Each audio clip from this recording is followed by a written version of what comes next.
Hey there, I'm on Princeton University campus.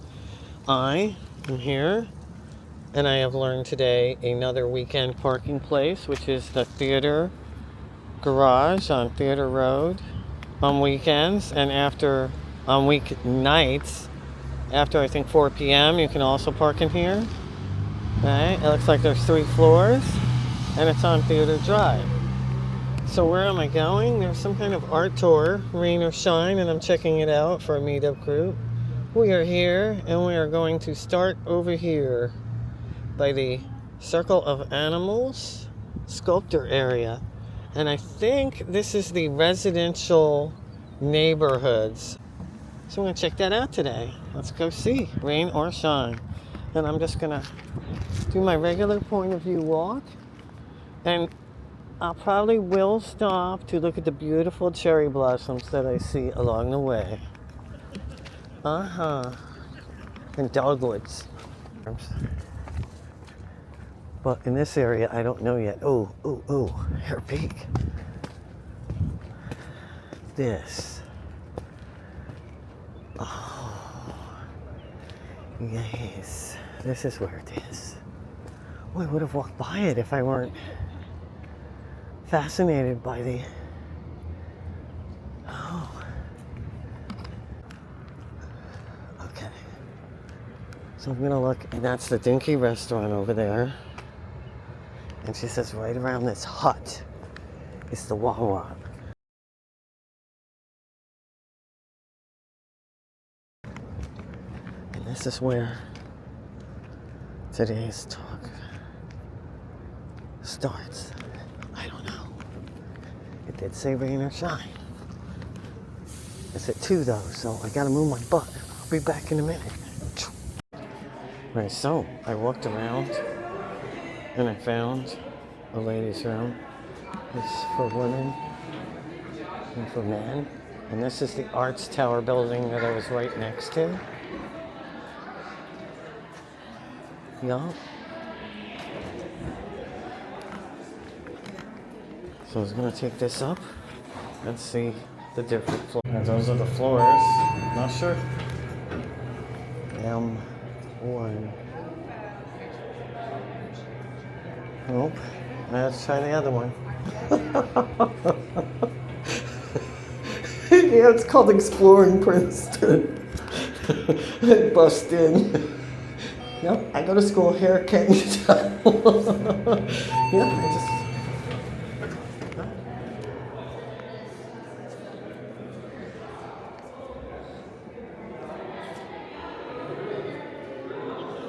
Okay, now I came out some whole nother exit way. I think, I'm not sure. Check that out. Isn't that beautiful? Wow. All right, I don't know. I'll figure it out.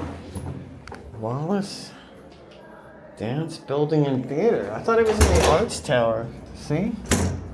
Pretty interesting. Oh, wow, the secret little... Oh, that is very nice.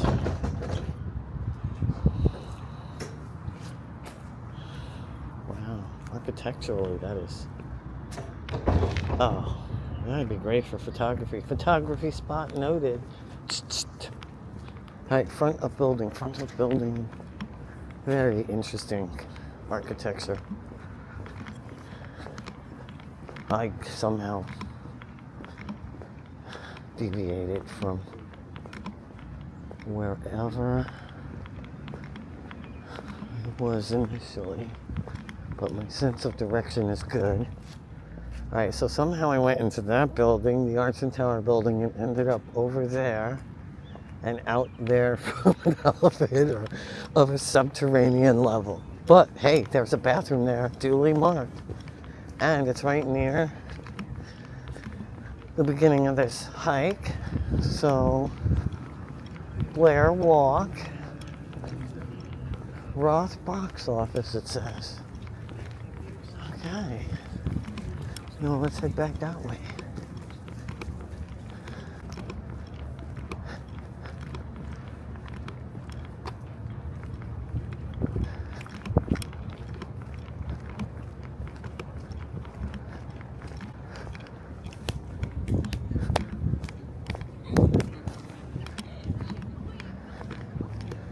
2 o'clock, is it? What time is it? What time is it?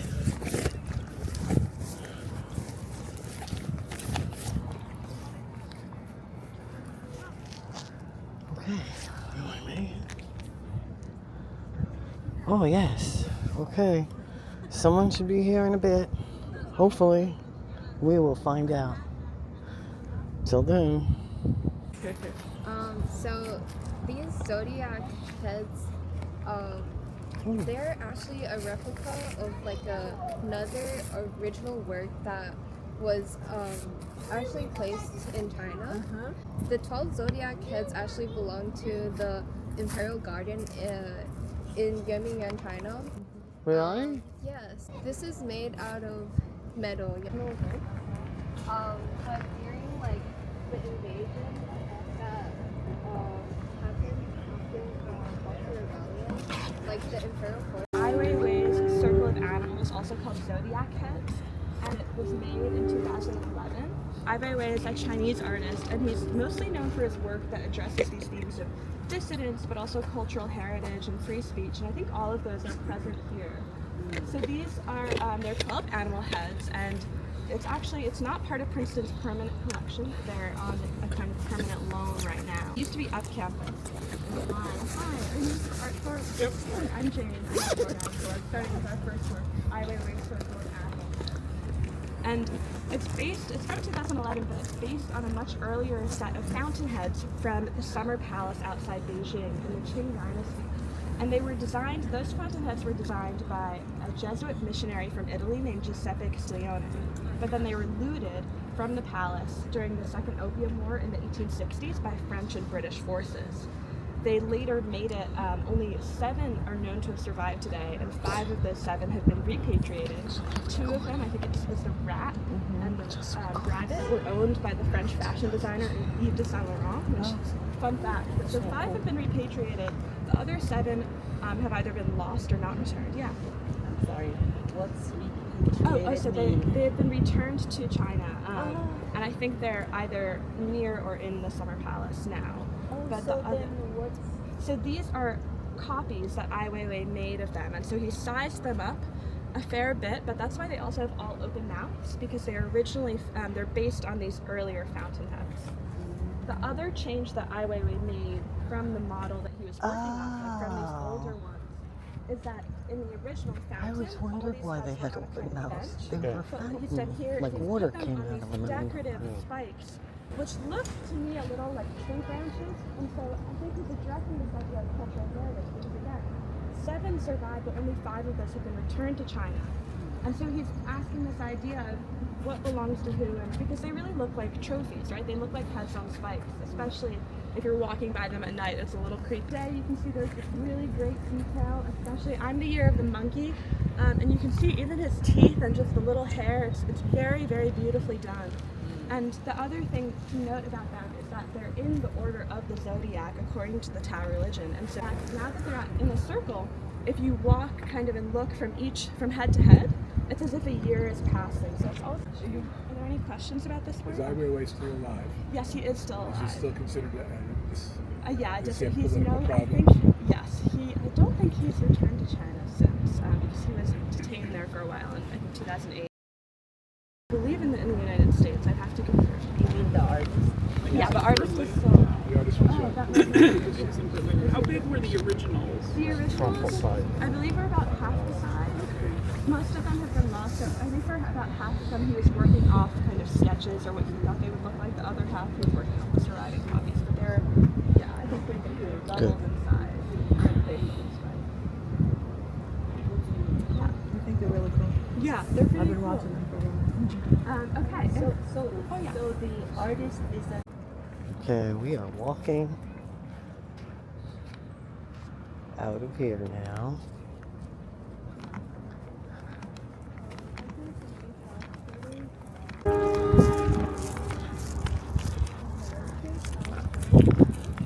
So, can you guys guess, like, what is the artwork that's in front of you? It's an artwork. Okay. The building. The building?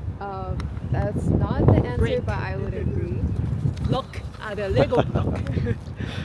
So, the building is definitely really cool. I recommend you guys to check it out. But the artwork is actually the water table that you see over there. That is actually an art piece that belongs to the art museum collection, and it belongs to the John B. Putnam Memorial Collection. So basically, in 1968, a anonymous donor donated $1 million to Princeton to commission or buy sculpture art and have like outdoor sculptures. And this was like part of like the opening of this Lewis Arts Complex, which is the name of the building that you see in front of you. But also it belongs to a part of like that collection. And this water table that you see in front of you is designed by Maya Lin. So if you don't know Maya Lin, she's like an architect and also a sculpture artist. She designed the Vietnam Memorial in Washington D.C. I had the chance to see it this spring break. It was actually amazing. It was very minimalistic. I may have like seen black that. stone. But like I feel like it was also like very powerful. Yeah, so I think that Wow. kind of represents like Maya Lin's style.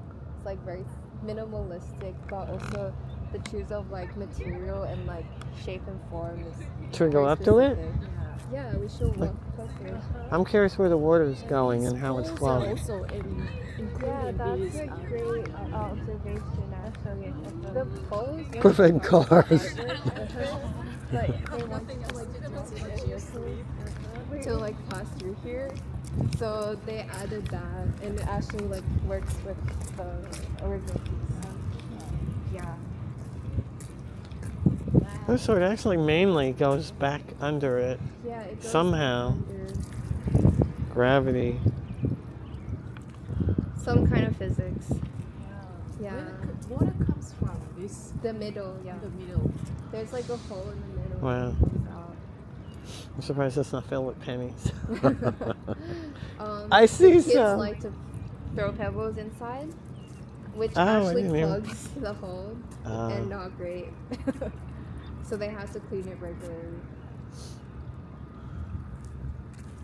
Yeah, and it's called the Einstein table because. Oh, I saw that on the map and I'm like, there's no table there. Thank you. Yeah, so this thing is called a. Do I know water what the table. It's Einstein called table is? The Einstein table. It was inspired by the black hole, so that's why. Oh, man. Yeah.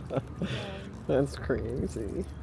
Another thing that Cool. is designed by Maya Lin here is the green hill that you see behind you. So this is actually an earth drawing.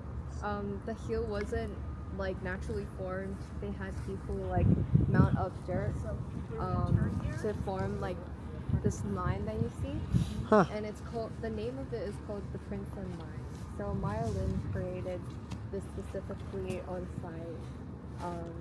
She works with like earth drawings and she is an environmental activist, so like she has like a lot of works that like don't really use like industrial materials but instead just like sculpts the landscape. Yeah. It's a really interesting piece of art. I like that curves. And if you like see from like a bird's eye view, like you can see that it's like the So this is our penultimate work. It's by Maya Lin and it's called the Princeton Line. It was made in 2018. Maya Lin is best known maybe for her early work as an architecture student on the design for the Vietnam War Memorial in Washington, D.C. Hold on. In 2018, she took a well, she didn't do it herself, but she supervised someone to take a bulldozer, sculpt it into this line, a kind of spiraling line that ends right up there. It looks a little cooler from bird's eye view, but Got it. yeah, it's a little spiral. Okay. Yes, you beat me to it. So this is the work. She made the Vietnam War Memorial much earlier in her career. This is around 40 years later, from 2018. But I think you can see some similarities between them. So obviously the War Memorial speaks to this theme of memory. And like this piece, it's a long linear spiraling form. And I think in here especially, it acts a little like a scar upon the land, right? It's a visual memory of what used to be here, and that's because it's called the Princeton line, not only because obviously in the shape of a line, but that's because the dinky, which takes us between campus and Princeton Junction, it used to end right here. So it's a reference to the train line as well. And so it's addressing this theme of memory through a media form that's by nature impermanent. She's not working with metal or with acrylic paint like Solowit. She's working with the land itself. And so the artist is relinquishing control, really, of the work of art. She's saying, I have made it, and now let time take its toll. And this work, like no other, as the natural elements take their toll, maybe climate change, it will continue to move. It's moved a little already, just with the rain each year. She chose the type of grass specifically so that it would be the most sustainable, because she considers herself an environmental artist. Any chance she picked those rails too? Because it just looks like it goes with it, doesn't it? It does look like. I do not believe that was her. I think that was Just- pre-existing, but no. So she just did this kind of, the landscape architecture was her. And then it's right next to one of our beautiful music building, which I think complements it quite well. And it points actually to our next work, which is also by Milan, so we can walk up there. Are there any questions about this? Oh yeah. Did you specify how the grass is cut or how this is Yeah, she does every detail was supervised. So there are these funny kind of photos of her. She's very tiny, talking to these big construction guys or watching as they move the bulldozer. And it took a while, obviously, for the grass to come in and to cut a year. But it's all very specialized. And I know she wanted this also to be. She wanted it also to be a very kind of a nice spot for the Princeton community. So students sit here sometimes after class. It's a nice part of campus. Nice. But she wants the grass long.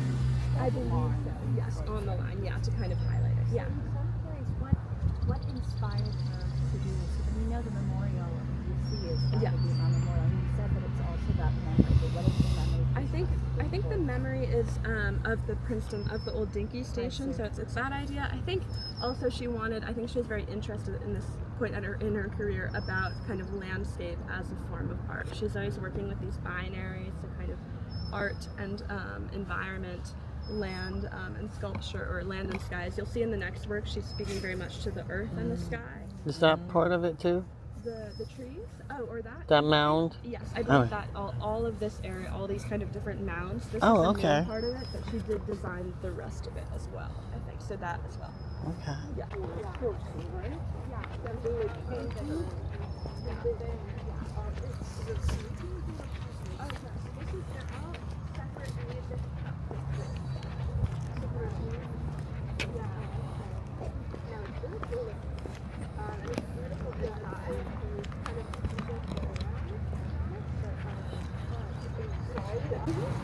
What instrument?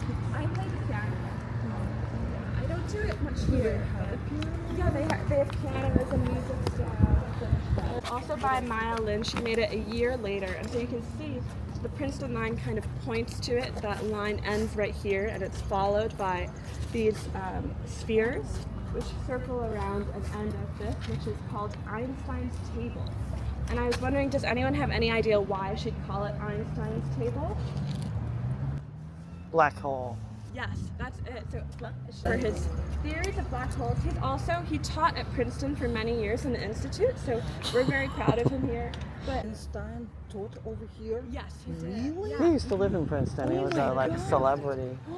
Unbelievable.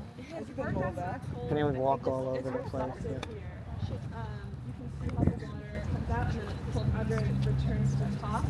I gave a tour in the winter, or kind of tour. Our tours don't run in the winter primarily because the water doesn't flow. It's frozen. So they turn it off. It's a little less exciting. I like it now. I think you're not supposed to touch it, but people always do. I know I did as a freshman. People throw rocks in it. I was hanging out in there the other day, and they're throwing rocks in it. I'm like, why are you Those doing are not that? supposed to be there, so I think No. the museum carried, or someone will come and clean those up probably in a few weeks. But so it really is this, it's a work about outer space, right? But it's made of this very earthly material. It's this granite from Culpeper, Virginia. But it has This way. Residential neighborhoods. That's all I need to do. That's our area I go. Where? This way?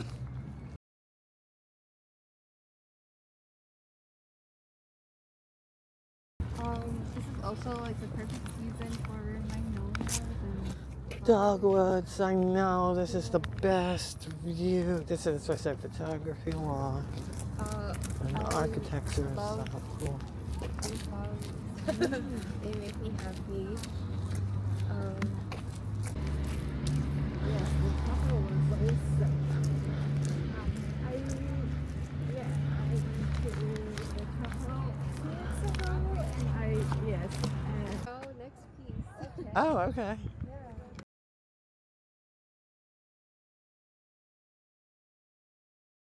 If you guys can recognize the style of the artist, he's a very famous artist of the 20th. Keith Haring? Warhol didn't do sculptures. No. No. He was part of Cubism. Picasso? Yes. Bingo. That's a Picasso? This is design. It's so lacking in color. He must have been having a bad gray day. No way. I didn't know there was a Picasso in Princeton. See that? And it's like a secret thing. You wouldn't even know it was there. I want to get the plaque if you're wondering what I'm doing. Yep. So basically, he has this idea it's called head of a woman. He had the job, like the design and everything.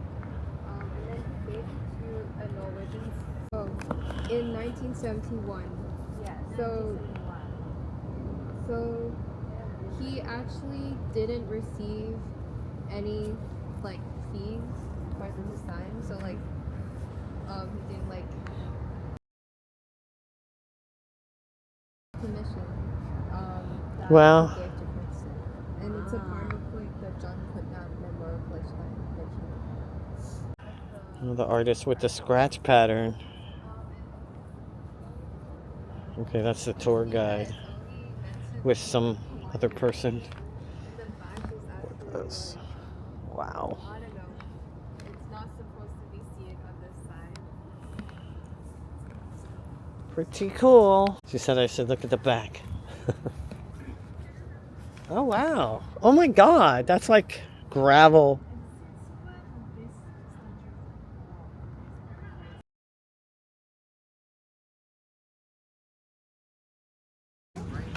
What is this?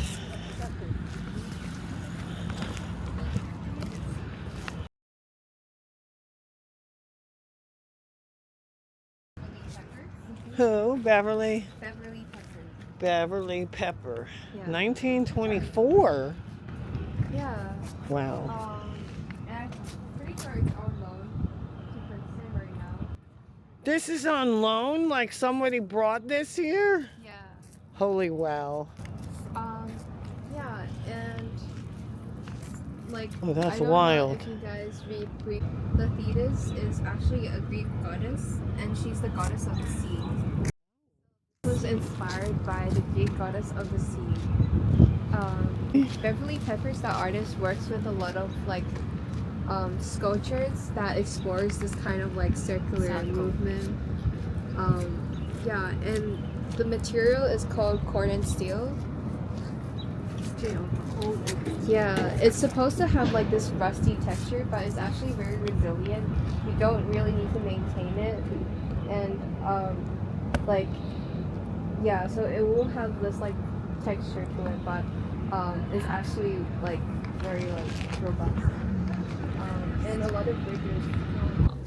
And if you have questions about the university as well, I'm happy to answer that. But this is our next work. It's by an American artist named Beverly Pepper, and it's called Thetis Circle. And I was curious, does this look like anyone? I'm sorry, what circle? Oh, Thetis Circle, Thetis. Thetis is a Greek sea goddess. And does this resemble anything to anyone? Does anyone have an idea of what it could be meant to resemble? Maybe a wave. Yes, I A think water wave, swirl. yeah, a wave is always, I think, what she was going for. I always thought it was a magnet when I would walk by. People also like to sit here sometimes, but I think it's a wave because so it's called Thetis Circle, and Thetis is a figure from Greek mythology. She was a sea nymph and a sea goddess, and so I think you can see the wave that formed. But it also, she was also associated with malleability and shape-shifting, which again, because it has this organic feel. She's famously the mother of Achilles, who's the hero in the Iliad. And so I think it also has this idea of kind of feminine strength because her name means caretaker in Greek, but so it's this curving form, kind of feminine, but it's a very permanent steel, so it's lasting. It's made of, so the steel is called Corten steel, and it was discovered or it was created in the 60s. I might just take out my umbrella. Yes. And at the time, Beverly Pepper was living in Italy. She began her career, oh my goodness. It's only gonna umbrella. So she began her career in the 40s, I believe, as a painter, but then she traveled to Cambodia, and she was inspired by the monumental sculptures that she saw there. And then after that, she moved to Umbria in Italy, and I think you can see the rust color very much recalls the Umbrian hills that she was surrounded by. She worked in factories with this metal, with this steel. This work is from much later in her career, though, it's from 2011. And it has this very beautiful rust color, that's because the steel, it rusts to a certain point before it stops, and it preserves the color. And she actually expedited that process of oxidation, so she turned to the rusting by rubbing salt water in it, which again speaks to the Thetis as a sea goddess. Oh, wow. So it's very symbolic, this work, and I think it also is cool because it frames different parts of campus. You can look through it. It frames, well, normally there's a lot of construction right now, but normally it'll frame Dillon Gym, or if there's a new residential college being built behind it. Are there any questions about this Will work? this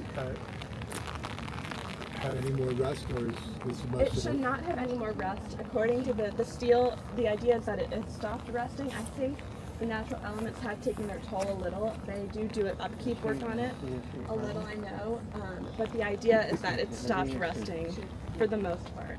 What's your name? Okay, if there are no more questions, we're going to walk. Oh yeah.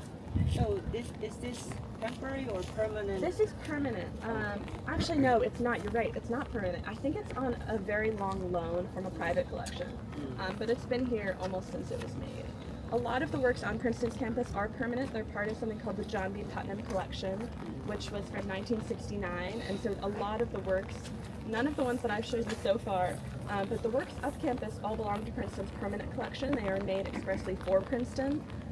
As a part of kind of public art initiative, but these works happen to be on loan.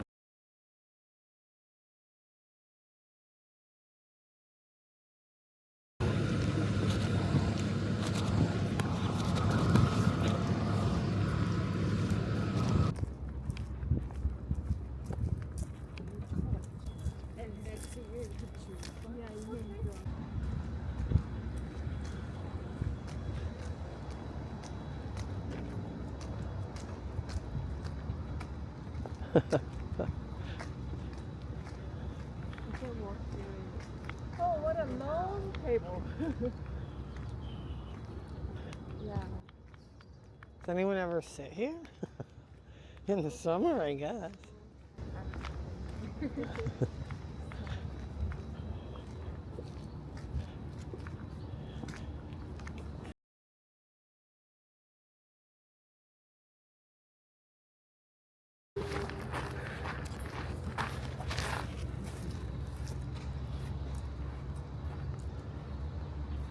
Check out how long.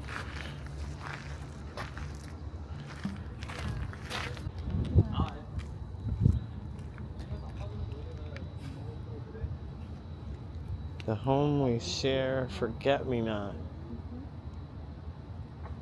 Cast concrete and stainless steel gravel and light fixtures. Okay, back this way, Addie Hall. Oh, the pottery place. There's actually people in here this time.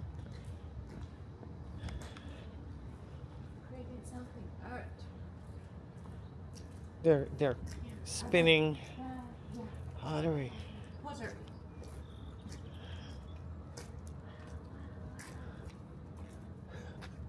like there would be a teacher or like a student who would like teach everyone. How do you feel like it's actually very difficult. Yeah. I find it very difficult. And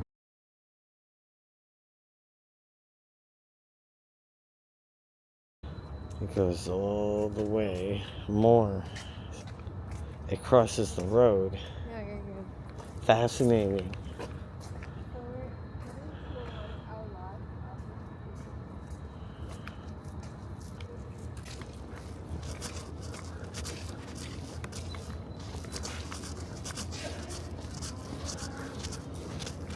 Ooh.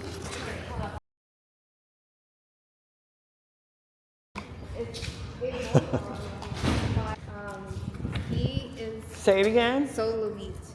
Oh, I've seen that name. That's on one of the other hikes, Soloist. Okay. Yeah, he specializes in like wall drawings and Wow. like artwork. The style is very similar to this. So his like artwork can be radical and like through logic instead of emotion. Okay. So the way that he does art is he would give out a set of instructions to like other people and make them like paint it or execute it. Or the instructions for this painting was that one color could not touch another color of the same. Like one section cannot touch another section of the same color. No color, yeah. So you wouldn't see like two of the same color. Yeah. That's too bad. I thought you were going to tell me something grand, like he used the ratios like Leonardo da Vinci did. I've never seen another artist ever really, you know, 3D perspective, blah, blah, blah. But none of that ratio is ever really, you know what I mean? The golden mean, and you know what I'm talking about, right? Yes, okay. On site, so we had people on like escalators here. Wow. He's a conceptualist, and he made this in 2004. So, because he's a conceptualist, he believes just as art movement, he believes that the Fucking Jenny. or the idea of design is more important than how it's actually brought about. So for this work, and for many of his work, he made a design for it, and you see very specific instructions of the type of paint, scale, travel to your lot. But he didn't actually paint it himself on the wall. Color should go where? He only said that color blocks of the same color should not touch. So you can see they did a pretty good job here. It's called Wall Drawing number 1134, Whirls and Twirls, Princeton. It's a pretty long title. And I think, it characterizes the work pretty well. It's a lot of whirls and twirls, obviously, but it also fits very well in this space. So we're in an arch under Bloomberg Hall, which is a part of the residential college Butler. And so I actually live in that building right there, and I walk under it every day to my classes. A lot of people walk through this every day, and so I think the movement below is reflected in the movement above in the work of art. Also, it's just a kind of treat to see when you're walking by very bright colors. He has a lot of similar works to this. There's one in Columbus Circle of the subway stop there in New York City, which is where I'm from. Yeah, he's a really great. He died very recently. He's a great artist. Are there any questions about this work? Was this painted up there or assembled down below and then put up? I believe it was painted up there. Wow. They sing under here because, as you can tell, it's quite echoey. There's great